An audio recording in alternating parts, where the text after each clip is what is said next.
Assalamualaikum warahmatullahi wabarakatuh. Di video kali ini kita akan belajar mengenai standarisasi jaringan. Standarisasi jaringan. Standarisasi ini adalah merupakan sebuah aturan main atau protokol yang digunakan agar semua hal atau pekerjaan dapat berjalan dengan baik. Contoh protokol.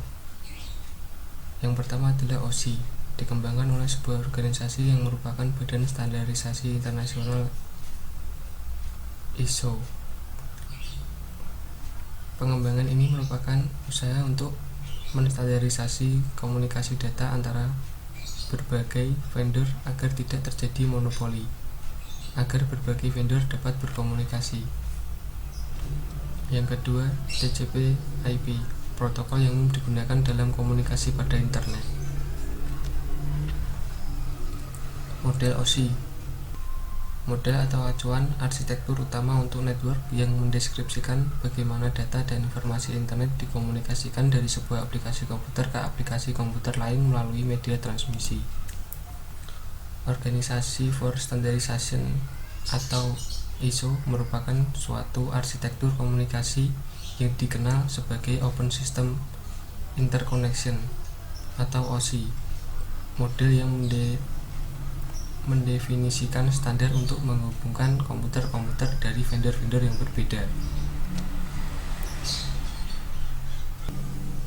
Berikut adalah model OSI dari layer 1 sampai layer 7.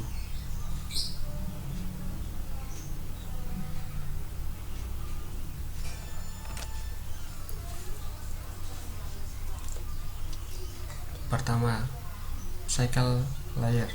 Ini adalah layer yang paling sederhana, berkaitan dengan elektrikal dan optikal, koneksi antar peralatan. Data biner dikodekan dalam bentuk yang dapat ditransmisi melalui media jaringan. 2. Data link layer.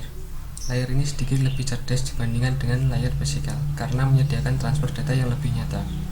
Sebagai penghubung antara media network dan layer protokol yang lebih high level, layer data link bertanggung jawab pada paket akhir dari data biner yang berasal dari level yang lebih tinggi ke paket diskrit sebelum ke layar fisikal. Akan mengirimkan frame block dari data melalui suatu network. 3. Network layer. Tugas utama dari layer network adalah menyediakan fungsi routing sehingga paket dapat dikirim keluar dari segmen network lokal ke suatu tujuan yang berada pada suatu network lain. IP umumnya digunakan untuk tugas ini. Protokol lainnya seperti IPX atau Internet Packet Exchange atau perusahaan novel telah memprogram protokol menjadi beberapa seperti SPX, Sequence Packet Exchange, dan NCP, Network Core Protocol. Protokol ini telah dimasukkan ke sistem operasi network. 4. Transport layer. Layer transport data menggunakan protokol seperti UDP, TCP, atau SPX, Sequence Packet Exchange. Yang satu ini digunakan oleh network, tetapi khusus untuk koneksi berorientasi IPX.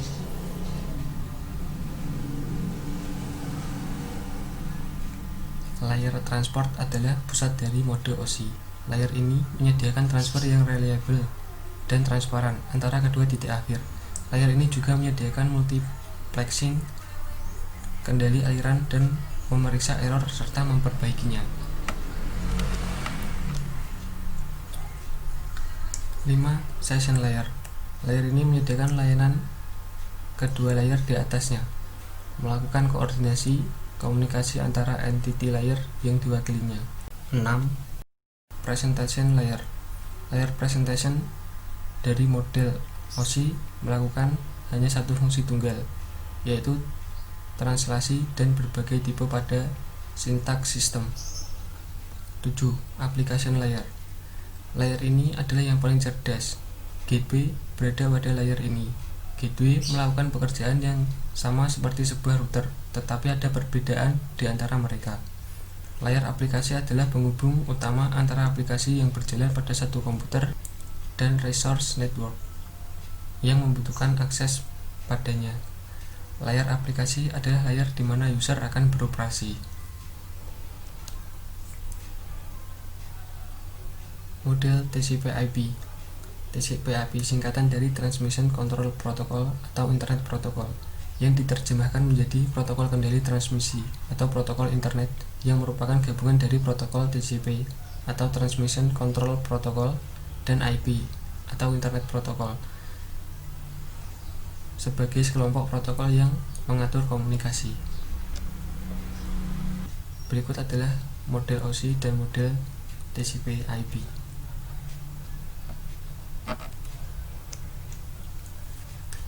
Lapisan TCP/IP beserta fungsinya. 1. Network access, berfungsi untuk mengirim dan menerima dari dan ke media fisik. Network access, layar terbawah dari model TCP/IP.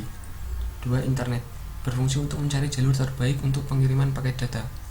3. Transport, berfungsi untuk mengadakan komunikasi antara dua komputer dan mengirim paket, yaitu TCP dan DP.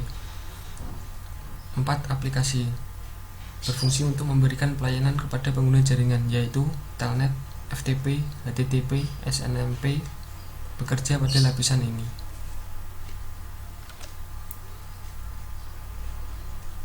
Persamaan OSI layer dengan TCP/IP layer. 2. Memiliki aplikasi layer meskipun terdapat perbedaan fungsi untuk layer tersebut. 3. Masing-masing memiliki transport dan internet network layer. 4. Masing-masing menggunakan asumsi pengiriman paket data secara paket switch dalam mencapai alamat tujuannya.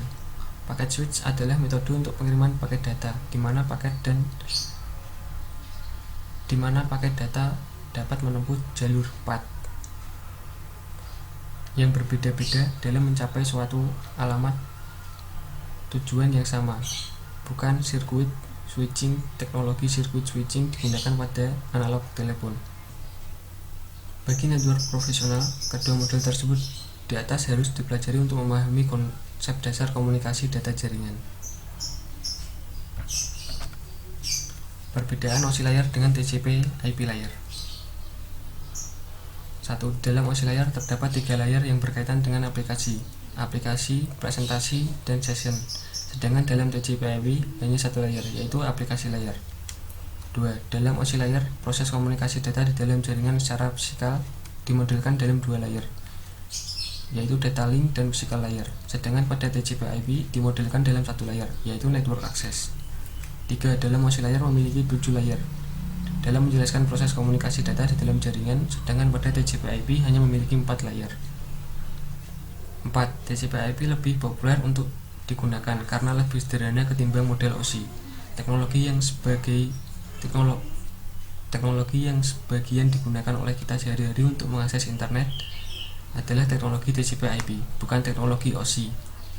5. OSI mengembangkan modelnya berdasarkan teori, sedangkan TCP mengembangkan modelnya setelah sudah diimplementasikan untuk jangka panjang. Kemudian TCP/IP akan menjadi standar dunia jaringan komputer, tidak seperti OSI. Sekian dan terima kasih.